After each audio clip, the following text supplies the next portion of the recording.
Hey everyone, welcome back to Receipts Ready. You're not ready for this mess? So I thought I married my soulmate 6 months ago. Perfect wedding, perfect honeymoon, perfect husband. Turns out my husband Mark, 35 has been living a complete double life. And the other woman? It's my own sister, Sarah, 28F. I know this sounds absolutely insane, but hear me out. Let me give you some background first. I'm Emma, I'm 32, and I've always been super close with my younger sister. We talked every day. She was my maid of honor, the whole thing. Mark seemed like the perfect guy when we started dating 2 years ago.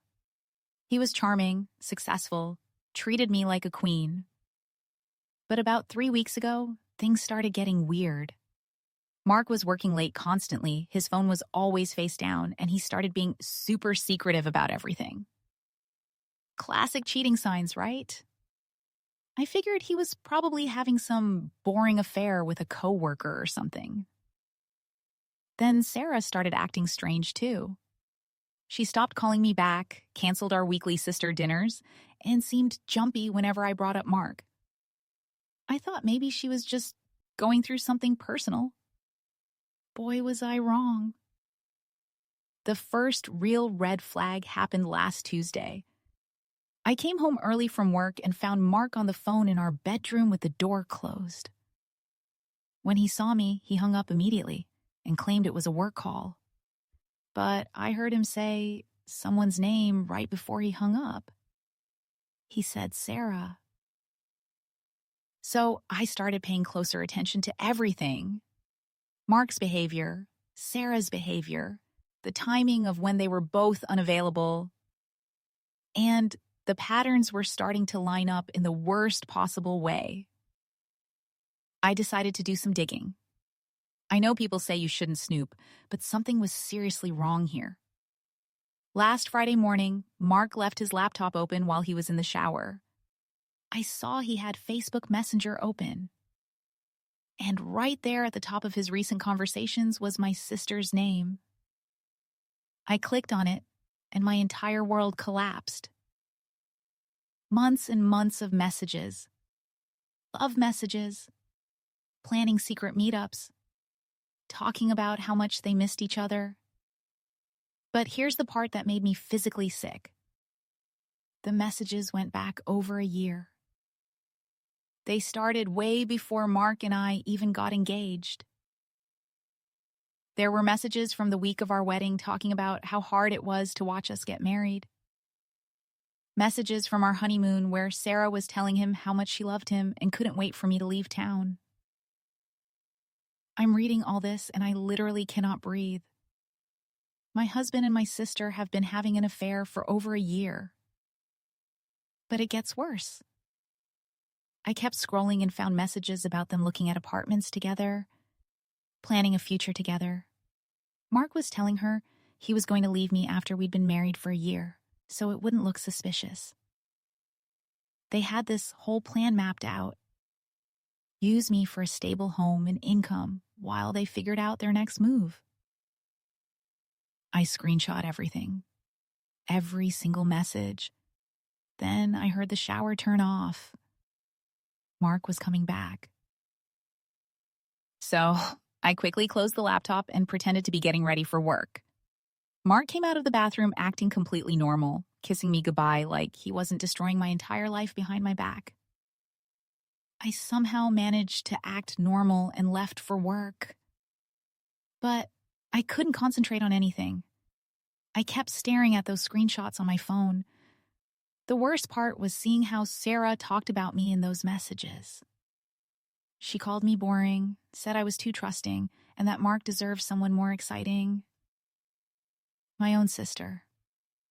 The person I trusted most in the world besides my husband. I needed more proof before I confronted anyone. So that evening, I told Mark I was going to my friend Lisa's house for dinner. Instead, I parked outside Sarah's apartment building and waited. Around 8 p.m., Mark's car pulled up. I watched my husband walk into my sister's building with flowers and a bottle of wine.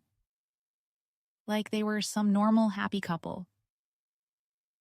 I sat in that parking lot for 2 hours, taking pictures and videos of his car. When he finally came out, they stood in the doorway kissing for like 5 minutes. I got it all on video. Then I drove home and pretended to be asleep when he got back. The next morning, I called in sick to work. I needed time to figure out my next move. After Mark left for his job, I spent the day organizing all my evidence and making copies of everything. Screenshots, photos, videos, even bank statements showing charges at restaurants on days he claimed to be working late. Then I did something that probably sounds crazy, but I don't care. I created a group text with Mark, Sarah, my parents, and Mark's parents. All the important people in our lives. And I sent them everything. So, within about 10 minutes, my phone started blowing up. Mark was calling me screaming about how I violated his privacy. Sarah was texting me, begging me to let her explain. My parents were calling asking what the hell was going on. It was absolute chaos. But honestly, I felt this weird sense of relief. Like this huge weight was finally off my shoulders. No more pretending everything was fine.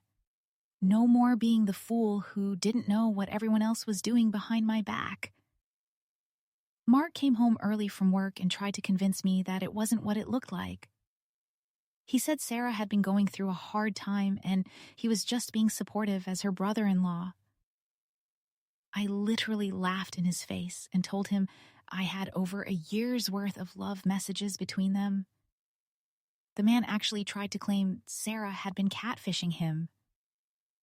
Like he didn't know it was my sister he was having an affair with. Sarah showed up at our house that evening crying and begging for forgiveness. She said it just happened and they never meant to hurt me. But I showed her the messages about their apartment hunting and future plans. She couldn't explain that away. The best part? Mark's parents immediately sided with me and told him he was a disgrace to the family. My parents cut off Sarah completely and said she's not welcome at family events anymore. Both Mark and Sarah lost most of their friends when the truth came out. I filed for divorce the next week. Mark tried to fight it, but with all the evidence I had, my lawyer said it would be a clean break. I kept the house, most of our savings, and my dignity. Mark and Sarah are apparently still together, but they're both social pariahs now. Turns out having an affair is a lot less fun when everyone knows about it. Honestly, I'm glad she exposed them both like that. The betrayal from her own sister makes this so much worse. But sometimes you have to burn it all down to rebuild. Let me know what you think in the comments below. Thanks for being here.